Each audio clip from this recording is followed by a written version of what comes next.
Hi, welcome to my August book haul. In this video, I'm going to show you all the books I got in August. I got 5 in total, and from a few different places. Fun fact about this haul is that all these books are by authors I have read from before. So none of these authors are new to me, but because I've read by all these authors before, I have pretty high hopes for each of these books. So first, I got a couple of books from a local thrift store. I go there somewhat often, and I always like to look at the books. I usually don't get any books from there though. I never want to get books just to get one.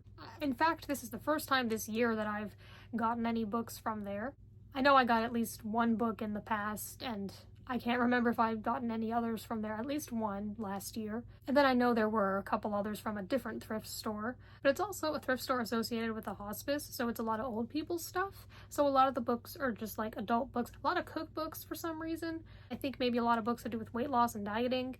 And there's a lot of fiction as well, but a lot of adult books, a lot of books I'm just not interested in. A lot of those mass market paperback romances and things like that. But they do have some books for younger readers as well. And this time there were a couple books that caught my eye. Now, these books actually were not on my TBR, but I have read from these authors before, and I figured I would try them out, especially because they were from the thrift store. It's good to support the thrift store, and they weren't that expensive. So the first is Tex by S.E. Hinton. S.E. Hinton is most known as the author of The Outsiders. I read The Outsiders 5 years ago and I really enjoyed it. I'd probably like to reread that book someday. I'm still not in a mood to reread anything anytime soon, but that is definitely a book I would like to read again. So this book is another book by the author. From my understanding, it's not necessarily a sequel to The Outsiders, but I think it might involve at least one of the same characters, so I think it takes place in the same world. I'm not exactly sure how it works, but I do believe it's got at least one of the same characters, but it's not like a direct sequel to The Outsiders. I didn't know very much about this, but as I started doing in my, I think, June book haul video, I like to read the synopsis of each of the books I got to help you learn a little more about them and to hear about them directly from the book itself. So I'll read to you what this is about.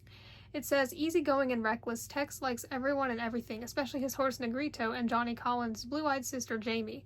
Life with his older brother Mason would be just about perfect if only Mace would stop complaining about Pop, who hasn't been home in 5 months.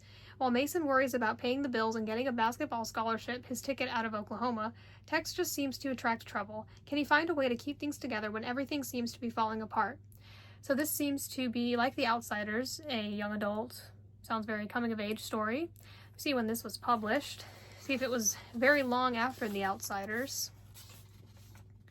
1979, I believe The Outsiders was published in the 60s, so a little bit later, but not a very long time after. So yeah, I don't know very much about this, but based on how much I liked The Outsiders, maybe I'll enjoy this. I enjoy reading books that either take place in or were published decades ago.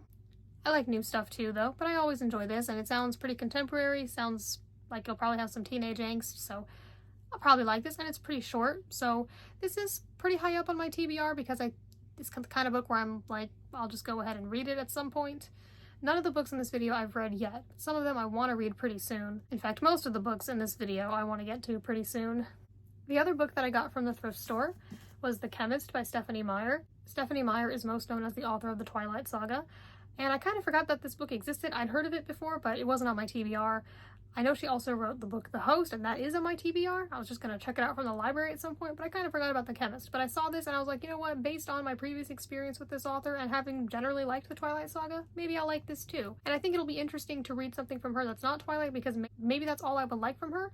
Maybe I like her writing style and I'm not quite sure. I think I do, at least somewhat. I mean, I enjoyed Twilight for the most part, so maybe I like her writing style. So this is a novel. I'm not even sure if it's young adult or adult, but even if it is adult, based on her work with Twilight, I'm guessing it probably wouldn't be too explicit or have too many things that would bother me a lot. Maybe I'm wrong, maybe this is totally different. But yeah, based on my previous experience, I just felt kind of safe picking this up. It's pretty thick, as you can see. Then again, hardcovers make things look bigger, but it looks pretty big. I'm not quite sure when this was published. I assume sometime after Twilight, so go ahead and look. 2016, so yeah, this came after Twilight. And I don't know very much about it, so I will read the synopsis. It's got something to do with a chemist, I assume. Maybe it'll have a supernatural aspect to it. I think I read in the Twilight Official Illustrated Guide that she prefers to write something that's got a supernatural element to it instead of just regular stuff. So let's read the synopsis. In this gripping page-turner, an ex-agent on the run from her former employers must take one more case to clear her name and save her life. She used to work for the US government, but very few people ever knew that. An expert in her field, she was one of the darkest secrets of an agency so clandestine it doesn't even have a name. And when they decided she was a liability, they came for her without warning.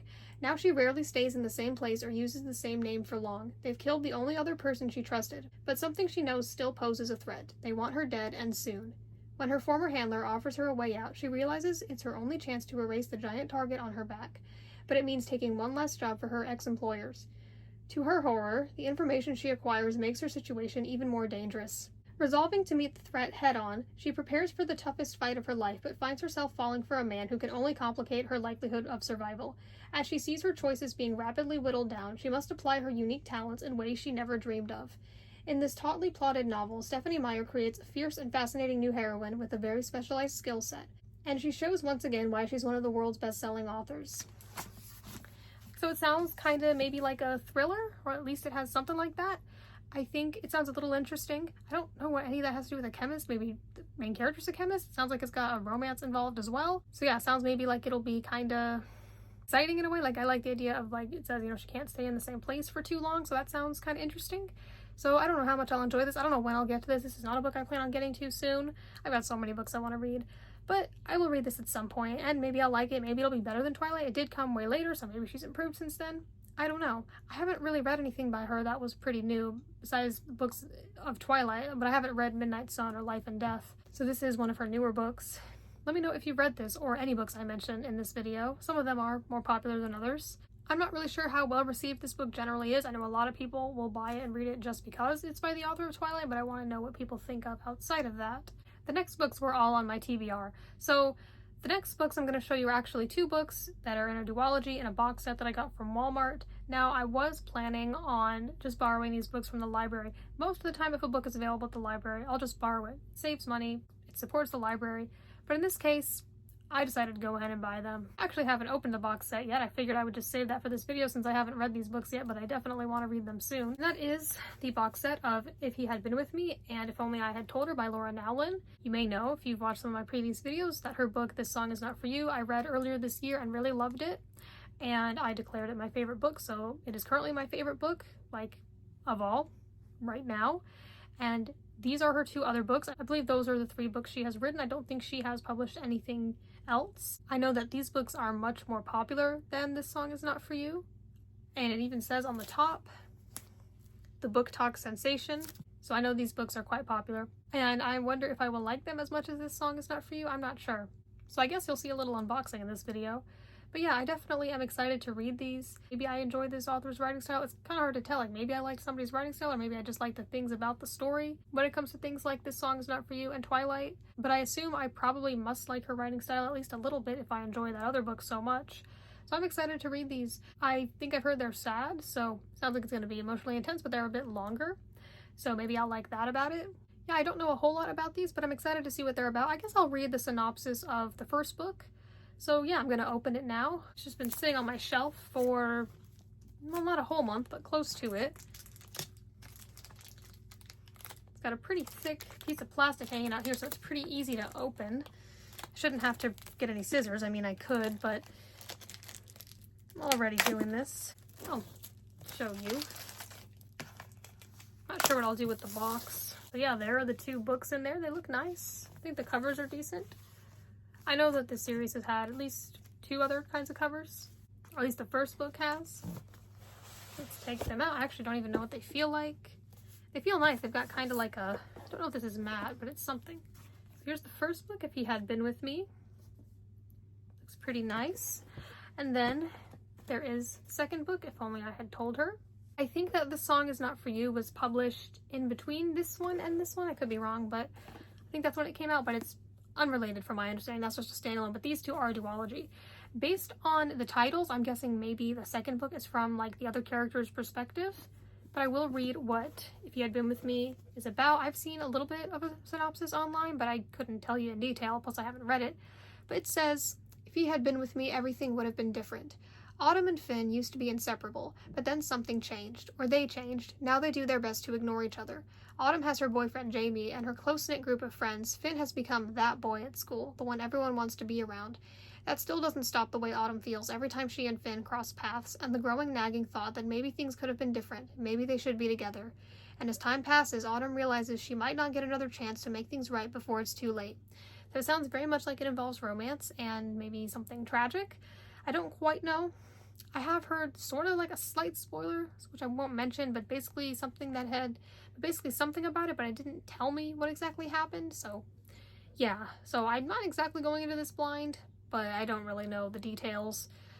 So maybe I'll like this. Maybe it's very much about love and maybe friendship, and maybe it'll be very character driven, I assume, which I enjoy and appreciate. So I will have just read the synopsis for this one because, you know, the second one could be a spoiler if it's the second book in a series.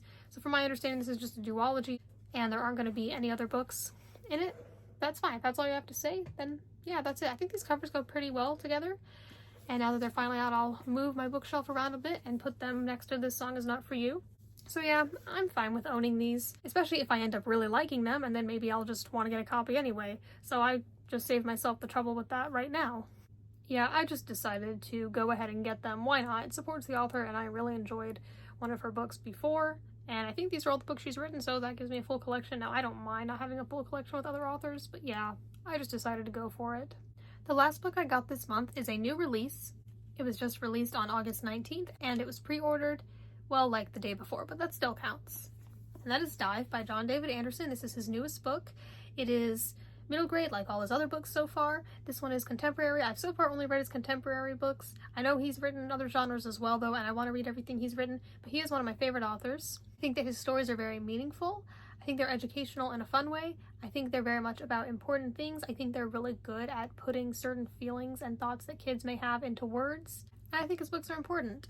So I've really enjoyed everything I've read by him so far. I've read 4 of his books so far. I've got reviews of half of those on the channel. So this book, Dive, has a really pretty cover, and I know it involves swimming, and I believe the main character is a girl.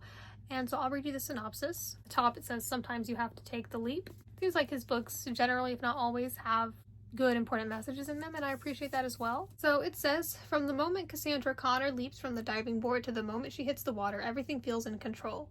The rest of her life does not. St. Lawrence Academy is supposed to have everything Cass's old school didn't. Safe hallways, small classes, and, most important, a chance to dive. But since transferring, all Cass can think about is what's missing, like her best friend Aaliyah, who's starting to pull away, or the comfortable life so many of her classmates enjoy while her family's restaurant struggles to stay afloat. Even the excitement she always felt in the pool, now that she's on the same team as Amber Moore, the best diver in the state, who's barely said 2 words to her all year. Cass feels like she's drowning until she meets a boy named Miles. He's a diver too, someone who searches through dumpsters in the posh side of town for things he can salvage or sell. Miles knows what it's like to be boxed in by things you can't control, and as Cass spends more and more time with him, she starts to wonder what would happen if she tried to break out of her own box and what she might lose by doing so. So I think a lot of things about that sound really good. I think I'll really enjoy the pool and the swimming aspect of it. I think it's interesting that her family owns a restaurant. It sounds like she goes to a private school, and I feel like I haven't read a lot of books that take place in a private school setting, but I have my own experience with private school, so I think that'll be nice, not only because it might be more relatable, but also because, like I said, I feel like most books I read that take place in school take place in just a normal, regular public school. It sounds like it's very much about, you know, like the synopsis said, not fitting into a box and breaking out of it. It sounds like it's gonna have quite a deep friendship, and I really like the sound of that. Yeah, it sounds like it's gonna have quite a bit about friendship. And yeah, it sounds like it's really important about, you know, change and things you can't control, and I think this will be really good. So this is at the top of my TBR. I definitely want to get to reading it soon. Part of why I want to read it soon is because I would like to read it shortly after it's been released. I think that would be fun. It'll definitely be at least a few days until I get to it when I finish the book I'm currently reading. But then I should get to this and I will probably really enjoy it. Maybe even more so than his book from last year, Keep It Like a Secret. I thought that one was pretty good, but it wasn't my absolute favorite of his, and this one sounds like it'll have more things in it that I will like, maybe a little more that I can relate to. So yeah, I'm really excited to get to this. So these are all the books I got in August. I think this is a pretty nice looking stack. I'm really looking forward to getting to each of these, and thank you for watching.